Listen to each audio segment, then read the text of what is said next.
ओम नमः शिवाय। रुद्र संहिता पंचम युद्धखंड। तारक पुत्र तारकाक्ष, विंधु माली और कमलाक्ष की तपस्या। ब्रह्मा द्वारा उन्हें वर प्रदान, मैं द्वारा उनके लिए 3 पुरों का निर्माण और उनकी सजावट, शोभा का वर्णन। नारद जी कहते हैं, पिताजी, जो गणेश और स्वामी कार्तिक की उत्तम कथाओं से ओतप्रोत तथा आनंद प्रदान करने वाले हैं, भगवान शंकर के गृहस्थ संबंधी उस उत्तम चरित्र को हमने सुन लिया। अब आप कृपा करके उस परमोत्तम चरित्र का वर्णन कीजिए जिसमें रुद्रदेव ने खेल ही खेल में दुष्टों का वध किया था। महान वीर्यशाली भगवान शंकर ने देवद्रोहियों के 3 नगरों को एक ही साथ एक ही बाण से किस कारण एवं कैसे भस्म कर डाला था। भगवान जिनके भाल में बाल चंद्रमा सुशोभित है तथा जो सदा माया के साथ विहार रख करने वाले हैं, उन भगवान शंकर का चरित्र तो देव ऋषियों को आनंद प्रदान करने वाला है। आप वह सारा चरित्र विस्तार पूर्वक वर्णन कीजिए। ब्रह्मा जी कहते हैं, ऋषि श्रेष्ठ, पहले किसी समय व्यास ने सनत कुमार से ऐसा ही प्रश्न किया था। उस समय सनत कुमार ने जो उत्तर दिया था वही मैं वर्णन करता हूँ। उस समय सनत कुमार ने कहा था, महाबुद्धिमान व्यास जी, विश्व का संहार करने वाले चंद्रमौली शिव ने जिस प्रकार एक ही बाण से त्रिपुर को भस्म किया था, वह चरित्र कहता है, सुनो। मुनीश्वर, जब शिव कुमार स्कंद ने तारकासुर को मार डाला, तब उसके 3 पुत्रों को महान संताप हुआ।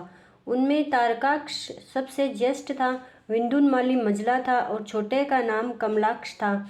उन तीनों में समान बल था। वे जितेंद्रिय, सदा कार्य के लिए उद्यत, संयमी, सत्यवादी, दृढ़चित्त, महान वीर और देवों से द्रोह करने वाले थे। उन तीनों ने सभी उत्तमोत्तम एवं मनोहर भोगों का परित्याग करके मेरु पर्वत की एक कंदरा में जाकर परम अद्भुत तपस्या आरंभ की। वहां उन्होंने हजारों वर्षों तक ब्रह्मा जी की प्रसन्नता के लिए अत्यंत उग्र तप किया। तब सुर और असुरों के गुरु महायशस्वी ब्रह्मा जी उनकी तपस्या से अत्यंत संतुष्ट होकर उन्हें वर देने के लिए प्रकट हुए। ब्रह्मा जी ने कहा, महादैत्यों, मैं तुम लोगों के तप से प्रसन्न हो गया हूँ, अतः तुम्हारी कामना के अनुसार तुम्हें सभी वर प्रदान करूँगा। देवद्रोहियों में सबकी तपस्या के फलदाता और सर्वदा सब कुछ करने में समर्थ हूँ। अतः बताओ, तुम लोगों ने इतना घोर तप किस लिए किया है। सनत कुमार जी कहते हैं, मुने, ब्रह्मा जी की यह बात सुनकर उन सब ने अंजलि बांधकर पितामह के चरणों में प्रणिपात किया और फिर धीरे धीरे अपने मन की बात कहना आरंभ किया। दैत्य बोले, देवेश, यदि आप हम पर प्रसन्न हैं और हमें वर देना चाहते हैं तो यह वर दीजिए कि समस्त प्राणियों में हम सबके लिए अवश्य अवध्य हो जाएं। जगन्नाथ, आप हमें स्थिर कर दे और हमें हमारे जरा रोग आदि सभी शत्रु नष्ट हो जाएं तथा कभी भी मृत्यु हमारे समीप न फटके। हम लोगों का ऐसा विचार है कि हम लोग अजर अमर हो जाएं और त्रिलोकी में अन्य सभी प्राणियों को मौत के घाट उतारते रहें, क्योंकि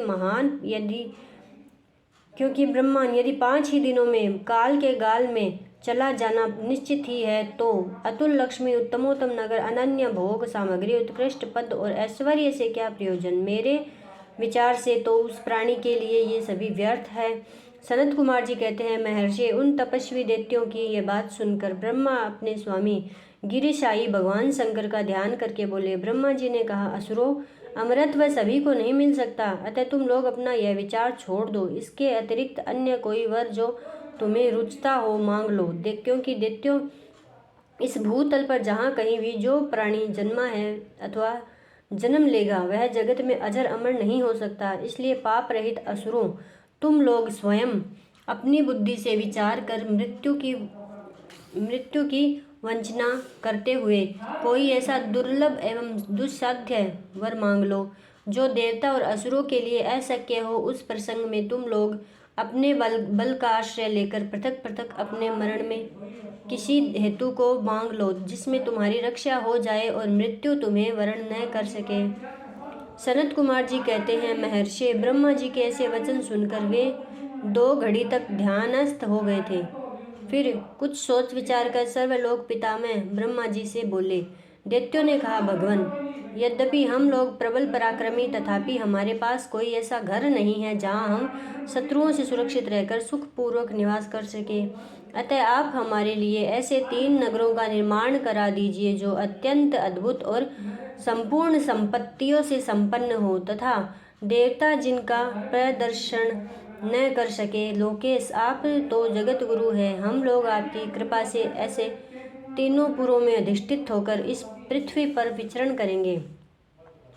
इसी बीच तारकाक्ष ने कहा कि विश्वकर्मा मेरे लिए जिस नगर का निर्माण करे वह स्वर्णमय हो और देवता भी उसका भेदन न कर सके। तत्पश्चात कमलाक्ष ने चांदी के बने हुए अत्यंत विशाल नगर की याचना की और विद्युन्माली ने प्रसन्न होकर वज्र के समान कठोर लोहे का बना हुआ बड़ा नगर मांगा। ब्रह्मा ने ये 3 पुर मध्याह्न के समय अभिजीत मुहूर्त में चंद्रमा के पुष्य नक्षत्र पर स्थित होने पर एक स्थान पर मिला करे और आकाश में नीले बादलों पर स्थित होकर ये क्रमशः एक के ऊपर एक रहते हुए लोगों की दृष्टि से ओझल रहे। फिर पुष्करावर्त नामक काल मेघों के वर्षा करते समय 1 सहस्त्र वर्ष के बाद ये 3 नगर पूरे परस्पर मिले और एक ही भाव को प्राप्त हो, अन्यथा नहीं। उस समय कृतिवासा भगवान शंकर, जो वैर भाव से रहित सर्वदेवमय और सबके देव है, लीला पूर्वक संपूर्ण सामग्रियों से युक्त एक असंभव रथ पर बैठकर एक अनोखे बाण से हमारे पुरों का भेदन करे। किंतु भगवान शंकर सदा हम लोगों के लिए वंदनीय, पूज्य और अभिवादन के पात्र है, अतः वे हम लोगों को कैसे भस्म करेंगे। मन में ऐसी धारणा करके हम ऐसे दुर्लभ वर को मांग रहे हैं। सनत कुमार जी कहते हैं, व्यास जी, उन दैत्यों का कथन सुनकर सृष्टिकर्ता लोक पितामह ब्रह्मा ने शिव जी का स्मरण करके उनसे कहा कि अच्छा, ऐसा ही होगा। फिर मैं को भी आज्ञा देते हुए उन्होंने कहा, हे मैं, तुम सोने, चांदी और लोहे के 3 नगर बना दो। यूँ मैं को आदेश देकर ब्रह्मा जी उन तारक पुत्रों के देखते देखते अपने धाम स्वर्ग को चले गए। तदंतर धैर्यशाली मैं ने अपने तपोबल से नगरों का निर्माण करना आरंभ किया। उसने तारकाक्ष के लिए स्वर्ण में, कमलाक्ष के लिए रजत में और विद्युन्माली के लिए लोह में, यूँ 3 प्रकार के उत्तम दुर्ग तैयार किए। वे पूर्व क्रमशः स्वर्ग, अंतरिक्ष और भूतल पर निर्मित हुए थे। असुरों के हित में तत्पर रहने वाला मैं इन 3 पुरों को तारकाक्ष आदि असुरों के हवाले करके स्वयं भी उसी में प्रवेश कर गया। इस प्रकार उन 3 पुरों को पाकर महान बल पराक्रम से संपन्न वे तारकासुर के लड़के उनमें प्रविष्ट हुए और समस्त भोगों का उपभोग करने लगे। वे नगर कल्प वृक्षों से व्याप्त तथा हाथी घोड़ों से संपन्न थे। उनमें मणि निर्मित जालियों से आच्छादित बहुतेरे महल बने हुए थे। वे पद्म राग के बने हुए एवं सूर्य मंडल के समान चमकीले विमानों से, जिनमें चारों ओर दरवाजे लगे थे, शोभायमान थे। कैलाश शिखर के समान ऊंचे तथा चंद्रमा के समान उज्ज्वल दिव्य प्रसादों तथा गोपुरों से उनकी अद्भुत शोभा हो रही थी। वे अप्सराओं, गंधर्वों, सिद्धों तथा चरणों से खचाखच भरे थे। प्रत्येक महल में शिवालय तथा अग्निहोत्रशाला की प्रतिष्ठा हुई थी। उनमें शिव भक्तिपरायण शास्त्रज्ञ ब्राह्मण सदा निवास करते थे। वे बावली, कूप, तालाब और बड़ी बड़ी तलैयों से तथा समूह के समूह स्वर्ग से च्युत हुए वृक्षों से युक्त उद्यानों और वनों में सुशोभित थे। बड़ी बड़ी नदियों, नदों और छोटी छोटी सरिताओं से, जिनमें कमल खिले हुए थे, उनकी शोभा और बढ़ गई थी। उनमें संपूर्ण कामनाओं को पूर्ण करने वाले अनेकों फलों के बाहर से लदे हुए वृक्ष लगे थे, जिनसे वे नगर विशेष मनोहर लगते थे। वे झुंड के झुंड मद गजराजाओं से, सुंदर सुंदर घोड़ों से, नाना प्रकार के आकार प्रकार वाले रथों एवं शिबिकाओं से अलंकृत थे। उनमें समयानुसार पटक पटक क्रीड़ा स्थल बने थे और वेदाध्ययन की पाठशालाएं भी भिन्न भिन्न निर्मित हुई थी। वे पापी पुरुषों के लिए मन वाणी से भी अगोचर थे। उन्हें सदाचारी, पुण्यशील महात्मा ही देख सकते थे। पति सेवा परायण तथा कुधर्म से विमुख रहने वाली पतिव्रता नारियों ने उन नगरों के उत्तम स्थलों को सर्वत्र पवित्र कर रखा था।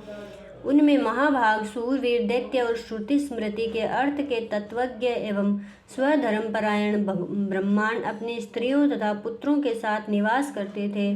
उनमें मैं द्वारा सुरक्षित ऐसे सुदृढ़ पराक्रमी वीर भरे हुए थे जिनके केस नील कमल के समान नीले और घुंघराले थे। वे सभी सुशिक्षित थे जिससे उनमें सदा युद्ध की लालसा भरी रहती थी। वे बड़े बड़े समरों से प्रेम करने वाले थे और ब्रह्मा और शिव का पूजन करने से उनके पराक्रम विशुद्ध थे। वे सूर्य मरुदगण और महेंद्र के समान बली थे और देवताओं के मंथन करने वाले थे। वेदों शास्त्रों और पुराणों में जिन जिन धर्मों का वर्णन किया गया है वे सभी धर्म और शिव के प्रेमी देवता वहाँ चारों ओर व्याप्त थे।